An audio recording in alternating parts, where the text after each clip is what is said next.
Hello, welcome to Soundbites. I'm your host, Holly Whitfield. I'm here with Blair, Perry, and Ryan Allen, co-owners of Soul and Spirits. Hello. Yeah. Hello.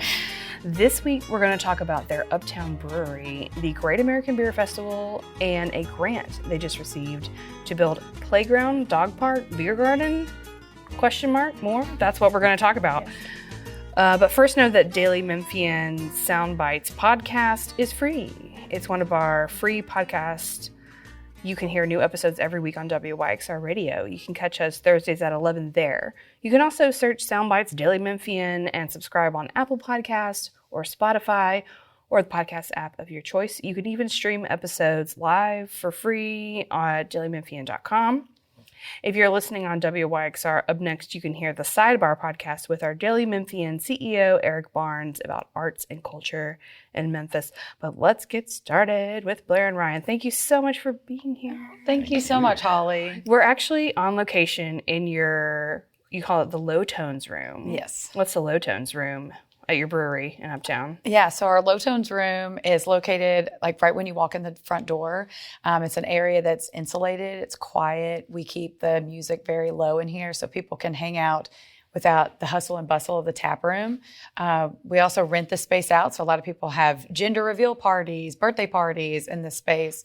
It's just a very quiet, chill place. It's one of my favorite spots in the brewery. It's a great spot to record a podcast. Yeah. And it's got lots of comfy chairs and couches. Well, it's good to see both of you again. I've been here. I've been to events here.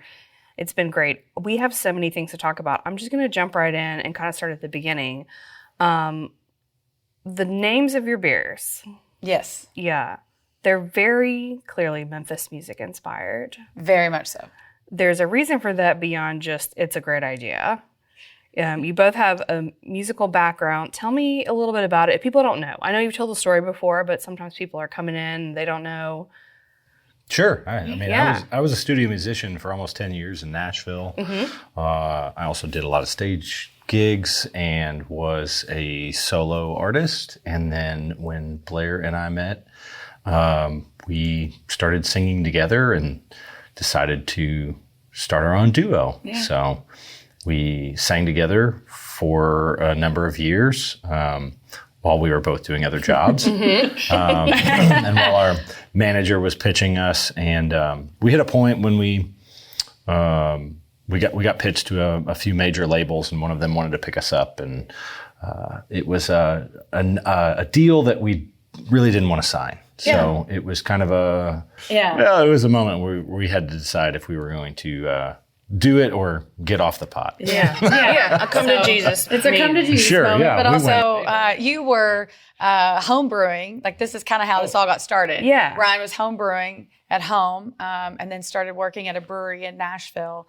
And then that's kind of when the idea of, hey, I think I want to do this for the rest of my life came from. And then we figured out how to get him to school, and he moved to Germany, went to school, and got his master brewer diploma. And that's kind of where it got us to here. Yeah. I'm going to go back just a little bit, though. No. Your instrument. Uh-huh. Right. Oh, no. Well, that's usually like a pretty easy question. It's usually an easy question. He's a multi-instrument. Oh, that's cool. Very cool. I played a lot of guitar and did a lot of background vocals. I also played drums on some things and horns. That's great. And horns. Yeah. I played horns. trumpet and sax. Well, you should try to pick up a few more. That's ridiculous. Bagpipes is on the list. Yeah.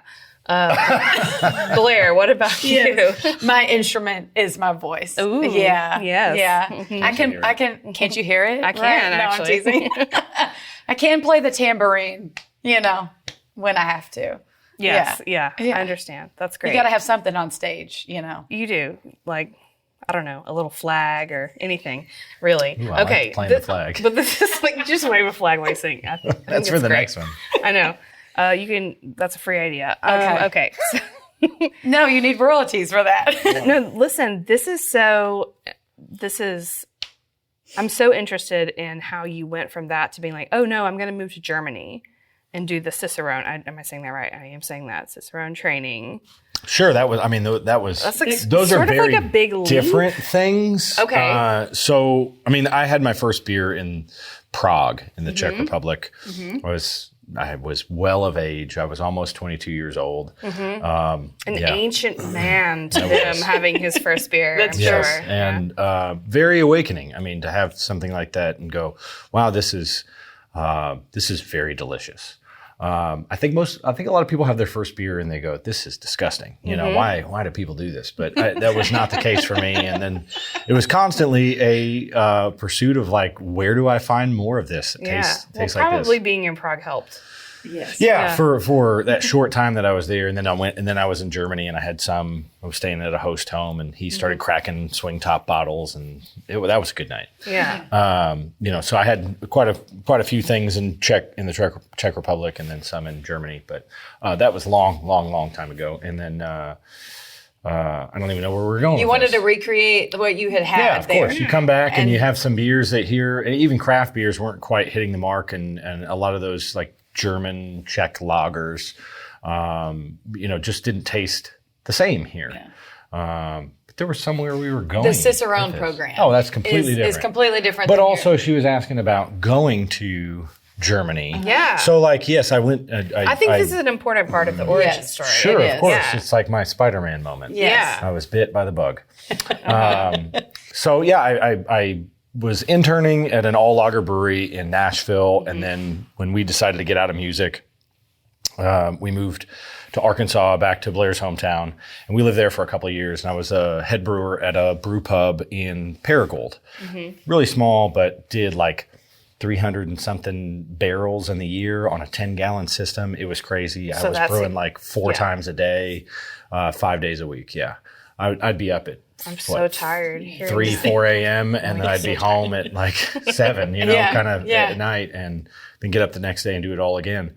But during that time was applying to schools and got into several schools and decided ultimately that I wanted to study in Germany. So went through the Siebel Dummens program. So it's partly in Chicago and then it finishes in Germany.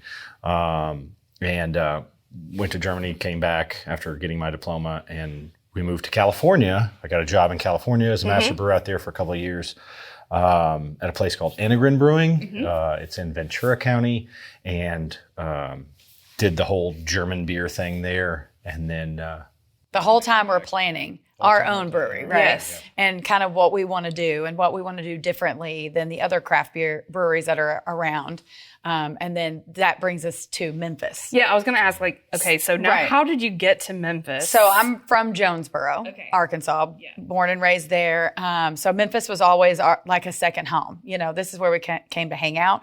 This is where we flew out of the airport. Like when we got home, it was like, oh, we're home, even though we have to drive, an hour home. But Memphis was just kind of like a spot that we were like, okay, we want to integrate music into beer because these are our two things that we love. And what better place to do that than the birthplace of pretty much all Americana music, right? Blues, soul, rock and roll. Certainly everything. like the hub where it like blew out from. Punk music. There's a lot of country, obviously, that's coming out. The best way to represent that is like, okay, well, how are we going to pay homage to all these greats that came before us, which is another reason why one of our taglines is produced for queens and kings, because we are using their inspiration of all these musical queens and kings of soul and blues to name all of our wonderful beers after. And then we kind of teach people about all these songs that came from this area. That's one of the fun things about us is like when people realize, oh, these are all named after songs. And then they start connecting the dots when they're reading the menu board, which is pretty cool. So it's very cool. Yeah. We get to, and then people realize like we're not just about beer. We know some other things. There's some other stuff going on. Yeah. No, that's great. Was there one beer that you took the lead on in any of your experiences that you were like your training or anything, or that you tasted and Blair and were like, we're doing the right thing. Like this is the one, like maybe not necessarily. that may be more of a Blair question. Do you have a beer that felt like when you had it, you said, yeah, let's go? Your beer? Yeah. Well, sure. Yeah. I guess it could be someone else's beer. It wouldn't be. Something he touched that he worked. I would say that would be our German Helles for me. Bring it home. That was the very first beer you ever brewed on our system. It's like our little baby. That's our firstborn. And that's the kind of beer. Bless. Yeah, I know. Our firstborn. That is, if I had to drink one beer for the rest of my life, that would be it. Is that what you're drinking now? That's not what I'm drinking now. No. Right now, I'm drinking probably my second favorite beer of all time. This is our Donka Oktoberfest. Okay. So it only comes out right during this time of year. So I always try to drink as much of it as I can. Yes. I always say Hellas, the style Hellas is a pursuit. It's not a destination. Like it's always trying to achieve better techniques and being better at everything in the beer so that the beer ends up coming better and better and better. It's a nerdy beer. It's a nerdy beer. They're all nerdy beers. It is. And it's a beer, that we wanted to taste like Germany, right? We're bringing a taste of Germany here to Memphis. Okay, so what are you drinking? I'm drinking the same thing. It was easy to pour two of these. No, that's great. I am having, weirdly for the first time ever, a hop water. Yeah. I don't even actually understand fully what this is. Like, I feel like I have a vague idea, but experts. Yes. It is. What am I drinking right now? It is natural. It is natural. Okay, It's so it's a non-alcoholic. Yeah, Correct. it's a seltzer water that has hops infused into it. So like think about like when you steep a tea, we're steeping Yeah. hops into carbonated water. It's so clear. I mean, it's just Magic. It's clear because it's water. Yeah, it's clear because it's water. But like the infusion doesn't impart any color from It does the not. hops. No. Yeah, okay. It can if it's treated poorly. Oh, Just yes. FYI. You've treated this baby well. Very Well, well. of course. Yes. I am actually a huge tea drinker my whole life. Like started with sweet tea and Lipton, whatever, and now I've gone on. I drink tea all the time. Have a huge tea situation, so it makes sense to me now. Connecting the dots Yes. that I would like this. Yes. Did you used to drink sun tea growing up? Like you'd We set did the that. jar out. Yeah. It's kind of like that, except without the sun. Yeah. We don't want the sun to hit it, but we want it to steep at that like kind of warmer temperature for about a day. Yeah. And then you take out the tea and you have this. Well, it's better than LaCroix. Like LaCroix, I did not come up with this. I didn't come up with this joke, but someone was like, a LaCroix is like a strawberry truck drove by the plant where they were making the strawberries? the soda. Yeah. Well, a truck full of strawberries drove by when they were putting the carbonation in some water. Right. And that's what it's Because there's like, barely any flavor. It's just not enough flavor. Yeah. I did not come up with that joke, but I do love it. This is better than that. This is good. I Thank you appreciate for sharing it with Well, me. this is, we are working on getting this into a can. Oh, good. So that people can take it home and drink it not just at the brewery. Yeah. It is actually one of the most requested things to come in a can. That makes sense. And it's non-alcoholic.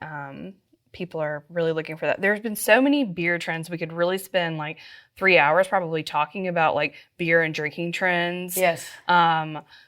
We were doing IPAs. Then we're doing IPAs aren't cool anymore. Now we're doing lagers, which is great. But I really like IPAs. It's fine. Everything's fine. And then there's like seltzers, and then there's like we're doing NA. Now we're doing dry forever, not dry January. There's so much that we've talked about, and we did talk about one of your other neighborhood breweries around here, Grind City Brewing. We had them on the podcast a few months ago and talked a little bit about that. Do you tell me like just your overview of that? How do you feel about it? Because I know you follow these trends and you think about them all the time. You guys are kind of sticking to what you do with a variety of different styles, and you have seltzers. Yes. And I think that's kind of what, I don't feel like we've been following trends more so as setting trends. Ooh. Right. We did set some trends. Yeah. But we also want to, one of the things that we opened up with was a very diverse board, right? Yes. A diverse very range. true. In 2021, Yes. you opened in Memphis. Yes. Okay. We had a lot of 13 different beers on the board when we opened. Now we have anywhere between 25 to 30 beers on draft at all time. And so we pride ourselves on having something for everyone. So you can't just say that if you don't offer at least something non-alcoholic, at least something for the non-beer drinker you know.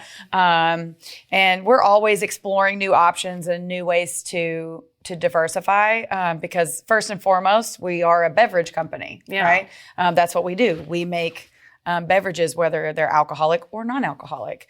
But we always want to we've created this awesome space for a community that needed a space to gather. And we just want to try to keep making anything that they want to drink, right? I mean, we make our own non-alcoholic beer here. Yeah. Which is not very typical of a craft brewery. But also make like cocktail-inspired seltzers. Yes. So we try to do things that keep things fresh and new and mix things up, and also keep things fresh and new for me and for Blair, because we don't want to get bored. No. I mean, I can get bored pretty easily. And we make and I stretch myself thin. You do. And we make, sodas that are non-alcoholic, so kids can enjoy coming in here, or the root beer, the root beer, cola, root beer, strawberry, you name it. Okay, so we're going to do we're a little past the halfway moment here, but Okay. we're going to keep it going. I know, y'all This is are so easy. I know, it's so fun. I'm having a great time. And so it's about to get even more fun though, because I'm going to do some rapid fire questions. Either of you can answer, just keep your answers to like 10 seconds or whatever, 10, 20 seconds. There's a couple. Okay. I'm just going to throw it out there. All right. The most popular beer that you sell. Outside of the tap room, Hoochie Coochie. Inside the tap room. Probably Daydreamer. Yep. Okay, what are they? Hoochie Coochie Hoochie is? Coochie is our American IPA, and Daydreamer is our Southern Pilsner. Nice. Okay, the most underrated beer that you have regularly. Something that you are saying to yourselves, people should drink more of this. So it's a okay. Hang on. It's a rotator. It's a rotator for me. He's staring into the distance right now. For me, it's any smoked beer that we make. We live in the barbecue capital of the world. This is where smoked beer should reign, right? You should want to come in here and drink smoked beer. So anytime we make a smoked beer, I feel like it's always underrated. And we always try to have a rotating smoked beer. Yeah. That Sorry. got aggressive. I I know, loved I'm it. so sorry. That was loved longer it than so That was 20 not seconds. aggressive. That's fine. This is amazing. Okay, good. Your favorite beer, though? My favorite The beer one you were talking about is earlier. Bring It Home. Yes. And that's just a German Helles. Light, easy drinking lager that they drink by the liters in Germany. Your favorite beer? You can't ask me that. I'm so sorry. No. What if it's like not your beer? What if It's it's a like different beer every day. Okay. No. It's going to be my beer. Okay. Pick one right now. What's your favorite beer today? Today. Yeah. Today's today. I was really enjoying Bring It Home earlier. Yeah. Okay. The Helles as well. Aw, Oh, we so love our sweet. firstborn the most. But I did have a great smoke beer last night, so I get. she got me all riled up She there. got me all riled up with smoked beers. I love that. I've never heard that before either, so that's great. All right, here's a question from a big fan. Kyle Van Gundy. Kyle Van Gundy, our producer's husband, wanted to know what happened to the games. And I feel like this is like just one of those real deal business owner questions. Contention. Point of contention. So short and sweet. Grown adults, when they drink beer, sometimes they start to feel that beer. And then they kind of get, like children. and sometimes they act like children, and they broke all of our games. But guess what? But sometimes it was kids too. But just because they broke all of our games made this space really cool and set it up for more of a private event space. So we lose some, we win some, I guess. Well, that is the perfect segue where the rapid fire questions have stopped for That now. was it? Yeah, Wow. I know. It was so good. Okay. So one thing I have personally noticed is the way that you're committed to hosting really cool, interesting events here, being a community space for people.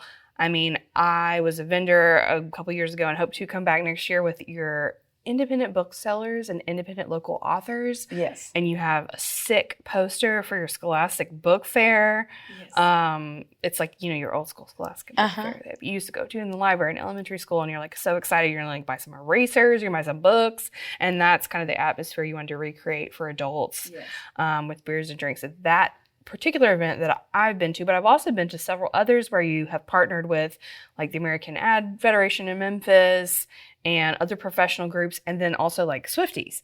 Talk to me a little bit about the events, because what we really want to make sure we talk about is the grant that you've gotten, the expansion you're doing to have playground, Right. food truck space, Yes. beer garden. You tell me. Yeah. But so that's like a 4-pronged question. Okay. But just talk to me a little bit about the events. So we have, again, we're going to talk about how awesome of a huge space that we have, right? It's huge. It lends itself towards a lot of people being in here and enjoying a themed event. So whether it's the book fair, we also do a record fair. We do a holiday market where we invite Santa to come from the North Pole and take photos with children in the neighborhood. And we love that. That's big of you. Yeah. We also, you talked about the Swiftie events. We do themed events where we make beers that are themed, like we did Harry Potter. We've done Jurassic Park. We've done The Office.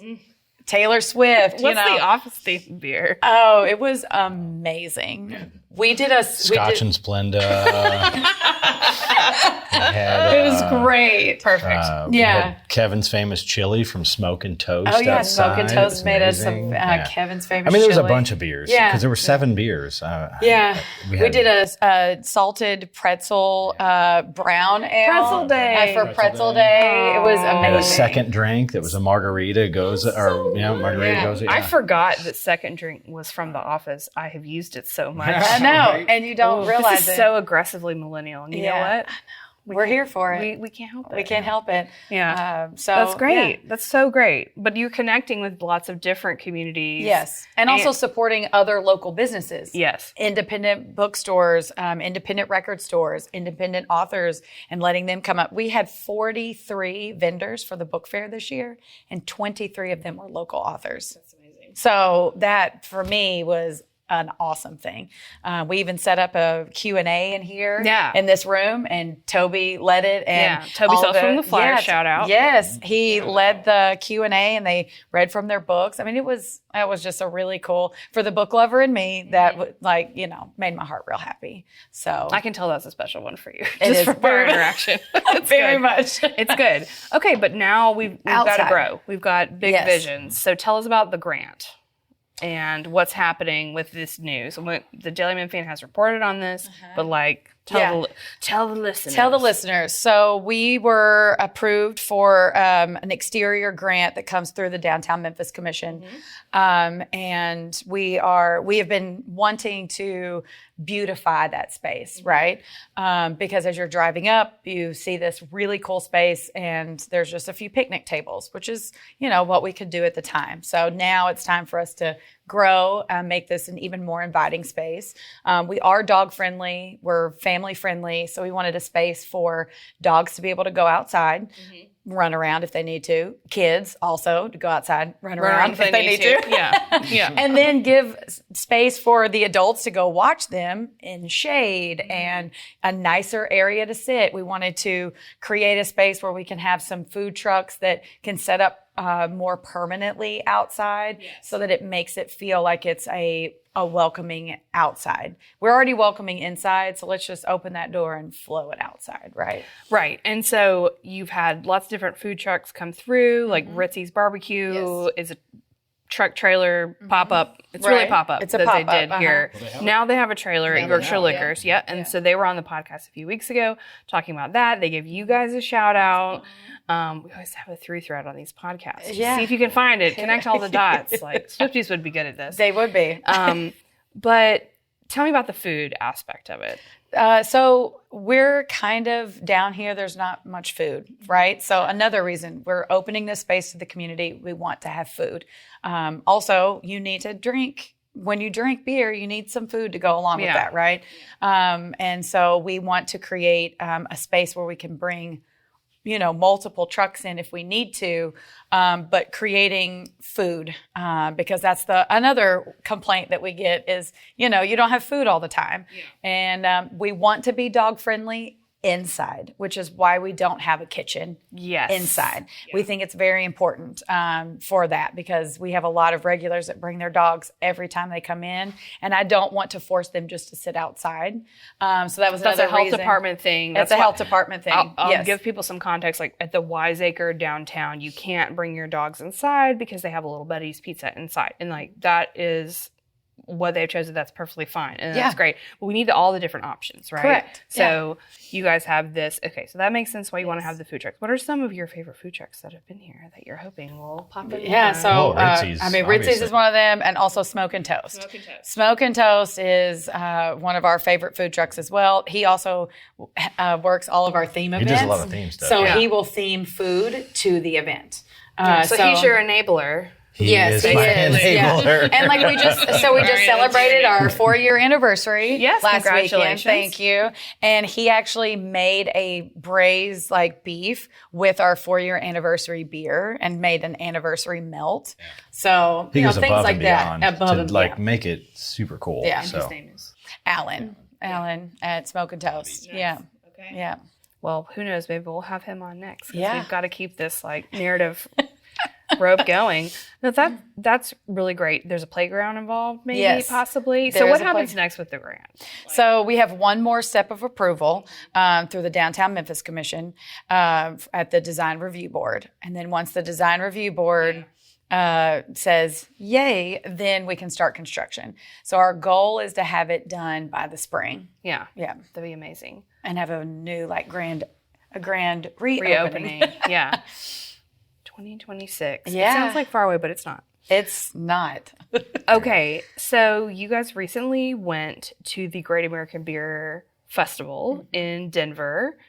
Is that like the best beer festival, the most prestigious awards, or is it just like the biggest? In your opinion? Well, I mean, there's two aspects to it. There's the festival where you're serving to customers. Yes, thousands and thousands and thousands of people. Yeah, like 10,000. Well, no, it's like 40,000. 40,000 is a lot over the course total. of three days. And then there's also the competition that happens as well as that, which Wiseacre just won some very prestigious awards. So yes, congrats to them. Yes, amazing. But Memphis has great beer. Yeah, Memphis does have great beer. But yeah, the festival itself, we served at the festival, and it was absolutely crazy. We had 3 days of massive lines. I've never seen anything like it. We've been taking some weird stuff with us. How many did you take this time? 5 beers. So we took Bring It Home, and we took our baby, and we took a double dry hop version of Hoochie Coochie, but then we also took something called La Gravy. It was a biscuits and gravy beer that Blair made 1,400 buttermilk biscuits for. And and I hand cut 1,400 sausages for our mango mustard barbecue sauce to pair with. So we've really taken this approach to like try to get people to remember Memphis and people remember that we are from Memphis, so that we can get a bigger platform on a national stage where people are starting to recognize that Memphis has great beer. Memphis has great water that makes great beer and great people here and also great food. But everyone pretty much knows Memphis for barbecue. So we made a barbecue beer. Why not? Right? Yeah. How did you make that? Some trade secrets. Tastes good though. I don't want to like it, but I do like it. All right, that's fine. Yeah. In my past life, I did the I Love Memphis blog. I worked at Memphis Tourism, and one year the Great American Beer Festival was trying to make some money, and it worked. They got a bunch of different cities and destinations to come set up booths in like their tourism section, because while there are tons of people from Denver and Colorado that just go to their local sort of festival, it's really like a national/international. Oh yeah, people fly from all over the world. Right. Yeah. And so it's it made a lot of sense. And so Memphis did have a booth at this event. We had like a Elvis, like a hot Elvis that we like hired, like young Elvis to come like take pictures with people. We did a lot of different things, but it was a strange experience. I will be honest with you completely. And this was years and years ago at this point. This was probably 2016. Yeah. 16, 17. We remember seeing you there. Oh, okay. Yeah. Yes, 2016. Yeah. Oh my gosh. So like 9 years ago, almost 10 years ago. Yeah. And, people that came up to us did not always have nice things to say about Memphis. I will say that. I know that Wiseacre was there. They had a booth, but you guys were there as like part of your California brewery that you were working at the time. So I guess I just say all that to be like, here's my experience there. so many years ago. What was your experience like this year with your reception to Memphis? You're putting our best foot forward. Yes. I'm sure it was a mixed bag. I think it's just a mixed bag because if you've never been to Memphis, you don't really know about Memphis. You only know what you hear. And you know how it is. There are good things and bad things that come out about our city. But we are total advocates for Memphis and to bring as many people in as possible. And, we try to tell everybody the good thing that is Memphis. I don't know. I'm going to get on a rant here, but I think Memphians need to talk better about We our need own to be city. better about talking better about ourselves. I know. We're kind of like, we can talk bad about it, but you can't talk about it. But also, we should be talking better about our own city. Yeah, I mean, and getting more people to come in. We have an awesome city, and just so much going on. What I here. love best about Memphis, we've lived in quite a few big cities and other states. What I love about Memphis is the growth that happens here stays local, and it preserves its buildings versus just knocking something down and building a high rise. They are very focused on keeping the soul of the city intact. Instead of we're not full of dozens and dozens and dozens of cookie cutter or buildings of glass, right? You drive downtown and they may be abandoned, but they're not gone yet. Yeah. And there's a lot of examples of this. Yes. Even from years ago that people maybe have forgotten at this point, but the Chuska, Hotel Chuska is a fully thriving restaurant, residential space. They just reopened Hotel Pontotoc. Yes, exactly. Obviously Crosstown is our best example, I'd argue, of this, where in Atlanta they put a Gap mall in theirs, which is totally fine. I'm sure it's wonderful, but I love our feel of our Crosstown. I mean, what is this building? What was this building? Do you know? 85. Yeah, it's almost 100 years old in the 40s. It was built originally as Westinghouse Electric Company, and they built light bulbs. And we actually did find some light bulbs when we were renovating, which is crazy because it's been other things. But yeah, it's been a paper distribution company and the nylon net factory. That was what was here before we were. But it was empty for almost 15 years before we got into it. So it was just an empty shell of a warehouse building that we were able to make beautiful. Into Soul and Spirits Brewery. Yeah, into Soul and Spirits Brewery. I love it. Okay, I have to ask, we're sort of at the end of our time, but I want to talk a little bit more about the lagers and the European and the Prague and the Czech beers. What is your feeling? Okay, because I actually got to go to Czech Republic. I went to Prague earlier this year in February. We went there. We went to Budapest and Vienna. And I don't drink a ton of beer myself personally, but while I was there, I got to try all these beers that are just they're just different. They don't make me feel bad when I drink them. And I don't know what that's about. Do you have any insight onto this? And also, what beers do you have that you think kind of emulate that style, where you get the big, round, faceted glass mug? I'm so glad you asked. Yeah. We have 8 Czech side pull faucets. Yes. We have 5 different styles of faucets to pour our beer. And we do a lot of different styles of pours into different glassware. So one thing that you will notice in here is we've got a lot of different glassware. And some people find that offensive, I guess, because of my beer feels like it's a different size. But honestly, most of our beers are about the same size. There's one small glass back there. Yeah. But that's because we don't want to put a 9 or a 10% beer you drinking a half liter of, right? No, you don't want to drink a half liter of a triple IPA or something. Come on. But also, I think to your point of not feeling bad after you're drinking a lot of beer, it's because a lot of the beers you were drinking didn't have very high alcohol by weight, by volume. So we also pride ourselves on making a ton of beers that are lower in alcohol so that you can enjoy multiple beers and not feel crappy, right? You're having a day, a sipping Saturday. That's what you're doing. You don't need to Yeah, we just want you. I mean, I personally like to drink lower alcohol beers because I don't want to feel crappy, but I also like to try a lot of different beers too, right? Right.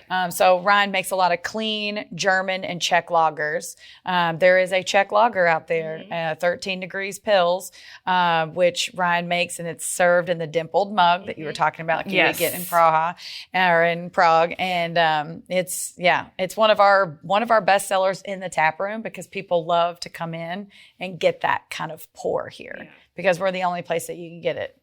Yeah, it's not really been like for somebody who's just sort of an entry level person, it's like, oh, I go to breweries. Like, it's not something you see a lot. Everyone's been really into like other styles of beer, but I think this is like, it's making we're missing. And in the Czech Republic, they focus more on the pour than they do on the beer itself. So it's all about the tapster and how the beer is poured. So they've got 7 different styles of pouring out of the same faucet. We really focus on 3 here that you can get. You'll get one that's our standard pour, but you can order some like quote unquote secret menu items. A lot of people, beer geeks, will come in, they'll see the faucet and they go, can you do a mliko pour? Which is just a milk pour, and it's just a glass full of foam. Yes. But it's a different foam than what you get out of a normal faucet. And like if your keg's messed up, this is not the same thing as what you're talking about. Right. No, we saw that. It was like a cut. Or something about a cut, like you can get, it's basically half foam. Half cut. That's a Hledinka pour. Yeah, thank you. Okay, see, I'm like remembering like threads. So thank you for putting pieces together. No, that's very cool. Yeah. That's very cool. There's not really a lot of people can come in and ask about those, and we can do that. I love to educate. We love to talk about it. Nerd out about it. This is amazing. I'm so excited about your grant. Thank you. Yeah. What next? What comes after that? This is the last question. Well, we just continue growing, right? And making beers that people love. Coffee and cigarettes is coming out again soon. We get a lot of requests for that one. We use Dr. Bean's coffee. Yes, so I'm just Dr. going Bean's. to shout out Dr. Bean's. Yes. They do custom roasts for us with awesome beans, and so we get great stuff out of them. But yeah, that coffee and cigarettes is a big request one for winter, and we didn't make it last year. So, and then we're just expanding and more distribution and more work. Where all do you distribute, like geographically? We are in all of the state of Tennessee, Alabama, and Arkansas. Amazing. Yeah. That's great. Well, thank you so much for being here. We have gone over a little bit of our time, but that's okay. I don't know if you'll hear this if you're listening on WYXR, but if you do, the full extended cut episode will be at dailymemphian.com on Saturday from whenever you're listening now. So make sure you catch that. Thank you both so much. Know that everyone can listen to this podcast Soundbites. I'm your host, Holly Whitfield. We are here with Blair, Perry, and Ryan Allen. We're here. You can hear this podcast wherever you get your podcasts, Apple Podcasts, Spotify, listen at dailymemphian.com. Thank you both so much, and cheers. Cheers. Cheers, Holly. Thank you.